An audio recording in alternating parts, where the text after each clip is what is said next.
Cybercrime is a global problem that's been dominating the news cycle. It poses a threat to individual security and an even bigger threat to large international companies, banks, and governments.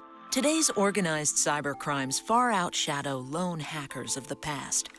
Now, large organized crime rings function like startups and often employ highly trained developers who are constantly innovating online attacks.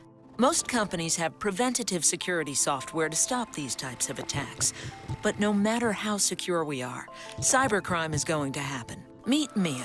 She's the Chief Security Officer for a company that makes a mobile app to help customers track and manage their finances.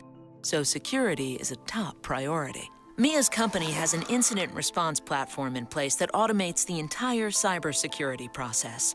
The IRP software integrates all the security and IT software needed to keep a large company like Mia's secure into a single dashboard and acts as a hub for the people, processes, and technology needed to respond to and contain cyber attacks. Let's see how this platform works in the case of a security breach. While Mia is on vacation, irregular activity occurs on her account. A user behavior analytics engine that monitors account activity recognizes the suspicious behavior involving late-night logins and an unusual amount of data being downloaded. This piece of software is the first signal that something is wrong. An alert is sent to the next piece of software in the chain, the Security Information and Event Management System. Now the IRP can orchestrate a chain of events that ultimately prevents the company from encountering a serious security disaster. The IRP connects to a user directory software that Mia's company uses, which immediately recognizes that the user account belongs to an executive who's on vacation. Next, the IRP sends the incident's IP address to a threat intelligence software, which identifies the address as a suspected malware server. As each piece of security software runs, the findings are recorded in the IRP's incident, which is already busy creating a set of instructions called a playbook for a security analyst to follow. The analyst then locks Mia's account and changes her passwords. By this time, the software has determined the attempted attack came from a well-known cybercrime organization using stolen credentials.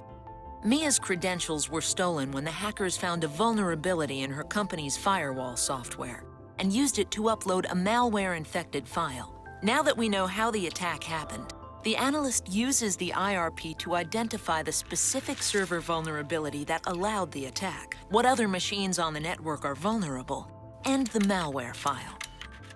The IRP uses information from the endpoint tool to determine which machines need to be patched, recommends how to patch them, and then allows the analyst to push the patches to all the computers and mobile devices instantly. Meanwhile, Mia has to alert the legal department of the breach. The IRP instantly notifies the correct person of the situation and the status of the incident. After the attack is contained and Mia's account is secure, the analyst communicates which data may have been stolen or compromised during the incident. He identifies which geographies, jurisdictions, and regulatory agencies cover the users and information affected by the attack. Then the IRP creates a series of tasks so the organization can notify the affected parties and follow all relevant compliance and liability procedures. In the past, a security breach this large would have required Mia's company to involve several agencies and third parties to solve the problem, a process that could have taken months or longer. In a matter of hours, the incident response platform organized all of the people, processes, and technology to identify and contain the problem, find the source of the attack, fix the vulnerability, and notify all affected parties. And in the future, Mia and her team will be able to turn to cognitive security tools. These tools will read and learn from tens of thousands of trusted publications, blogs, and other sources of information. This knowledge will uncover new insights and patterns, anticipate, isolate, and minimize attacks as they happen, and immediately recommend actions for security professionals to take, keeping data safe and companies like Mia's out of the headlines.